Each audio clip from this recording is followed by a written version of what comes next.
lagi kanyang kukulitin at hindi kanya titigilan, lalo na kapag siya ay medyo nireject mo na. Hello mga guys, kumusta kayo? Panibagong araw, panibagong video na naman tayo. And sa araw na ito ay isa na namang video ang aking ituturo sa inyo na simpleng gabay o simpleng pamamaraan na makakatulong sa atin. At bago ang lahat, gusto ko lang mag-disclaimer sa mga taong hindi naniniwala at hindi gusto ang mga kagaya nitong video. Please skip this video and wag na pa ng videos na gustong gusto nyo, dahil ang video na ito ay para lamang ito sa mga taong naniniwala and gusto mag-try. Sa lahat po ng mga nagko-comment po dito sa aking video dito sa loob ng aking channel, mag-ingat sa lahat ng mga nagre-reply sa inyo na dinadala kayo sa kanilang WhatsApp, in-emo app upang makaiwas po tayo sa scam. Ngayon po, ituturo ko sa inyo paano kanya hindi titigilan. Yung tipong lagi kanyang kukulitin, lalo na kapag hindi mo siya pinapansin, ay talagang kukulitin kanya at hindi siya titigil kapag hindi mo siya napapansin.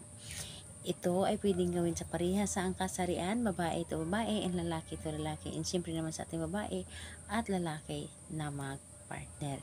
And ayun po, ang ating dapat na ihanda dito is kailangan mo lamang dito maghanda ng isang bote. So kahit anong klaseng bote, basta ito ay bote, or pwede naman yung mga plastic bottle sa mineral water. So yun po, pwede po, or garapon pwede po. And kailangan din natin dito ng isang maliit na papel, at kailangan din natin dito ng asukal.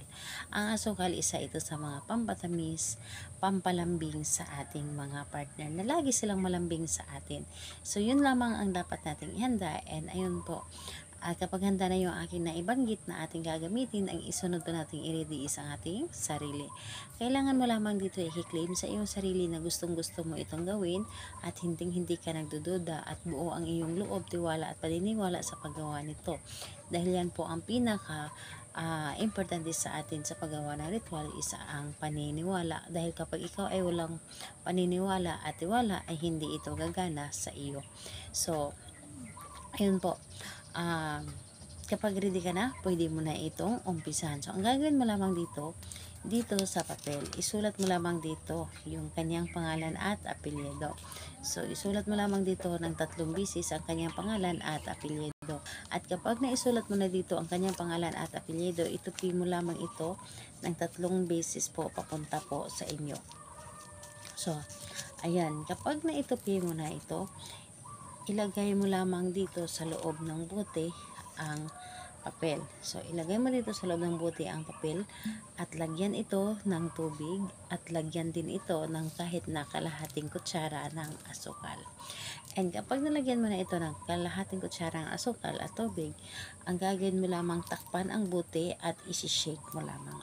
Isi-shake mo ito, isi-shake mo ang buteng ito habang sinasambit ang kanyang pangalan. Sasambitin mo ang kanyang pangalan at sasabihin mo na hindi mo ako titigilan hanggat hindi kita pinapansin. So ayun po, 7 beses mo itong sasambitin ang kanyang pangalan. So habang sinasambit, isi-shake mo pangalan, apelyido, hindi mo ako titigilan hanggat hindi kita pinapansin. So ayun po ang iyong dapat gawin. And pagkatapos mo i-shake, and pagkatapos mo isambit ang kanyang pangalan, ang gagawin po dito ay ilagay mo ito sa ilalim ng inyong kama. So ayun po, ilagay mo ito sa ilalim ng inyong kama ang iyong ginawang ritual, or di kaya kung wala kayong kama, itago nyo na lamang ito kahit sa likod ng inyong pintuan, yung hindi makikita ng kasamahan ninyo sa bahay, dahil yung paggawa natin ng ritual, hindi ito pwede na makita ng ibang tao. So ayan po, gawin ito sa araw ng Tuesday and Friday, and kung hindi kayo makapaghintay ng Tuesday and Friday, pwede naman sa ibang araw. Basta malakas lamang ang inyong loob na para bang hinihila kayo na gawin mo ang isang ritual. So ayun po, salamat po sa inyo. Bye bye everyone. God bless us all.